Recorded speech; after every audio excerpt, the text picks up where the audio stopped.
5, 4, 3, 2, 1.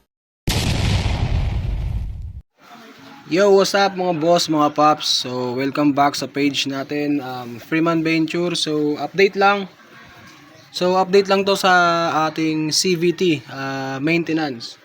So, marami akong nababasa sa page ng TVS and Torque na 25k odo na ang kanilang motor. Goods pa rin yung takbo, hindi pa nasa CVT. Marami akong nababasa ng ganyan. So, itong motor na to, 29k to ang tinakbo. So binaklas ko na to nung nag 29k siya, yung motor na to. Tapos ang una kong napansin dito, torque drive. So yun yung unang baklas simula nung nabili yung motor. So inag-heads up na ako sa may-ari na sabi ko, pwedeng masira na ang torque drive mo. Pero sa ngayon, gagawan lang muna natin ng paraan para makabiyahe ka pa. Pero nag-heads up na ako sa may-ari na anytime pwedeng bumigay yung torque drive. Dahil nga sa 29k odo na first time ma-CVT, kinain na siya ng kalawang, tuyong-tuyo yung grasa. So meaning to say, nag-overheat na talaga yung panggilid.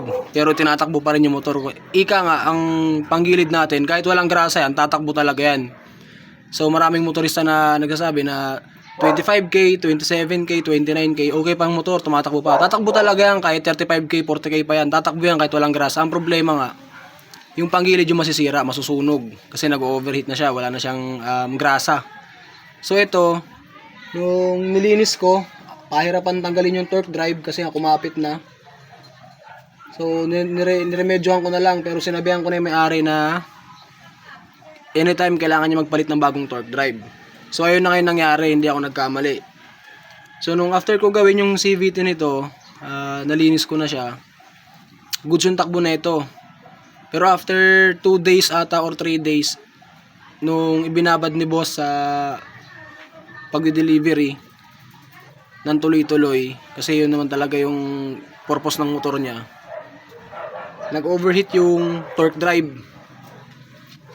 So ang nangyari sa torque drive niya, nasunog. Yan, pwede ka nang manalamin sa kintab. Ayan o. So wala na to, hindi na to pwede.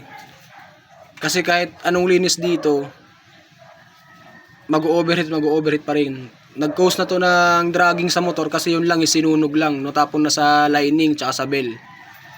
So yun, binalik sa akin, papalitan ko to ng torque drive. Tulad ng sinabi ko sa may-ari na kailangan natin magpalit ng bagong torque drive bago ko to isalpak noon sa kanya. Kasi nga, ito yung stock niya. So bumigay na talaga. So kailangan boss, ang motor 5,000 km, paglabas ng kasa, CVT agad. After ng CVT ng 5,000, ako ang proper maintenance ko is every 2,000 ako nag-CVT. Para ma-check lahat ng panggilid at makita yung mga dapat palitan at hindi magkasabay-sabay.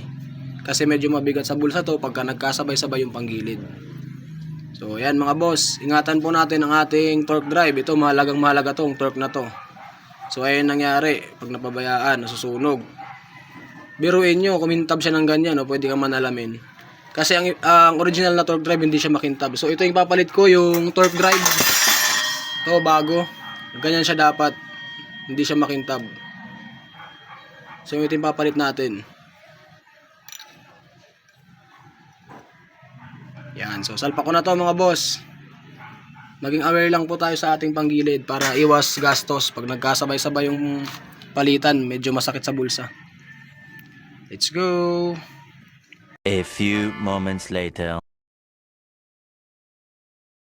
Meanwhile, Mga boss, mga paps, so ito yung end torque na nasunugan ng torque drive. So pinalitan ko na ng torque drive yan. Bagong torque drive na yan. Yan, so testing ko to, kakakabit ko lang. Hindi pa napapaikot.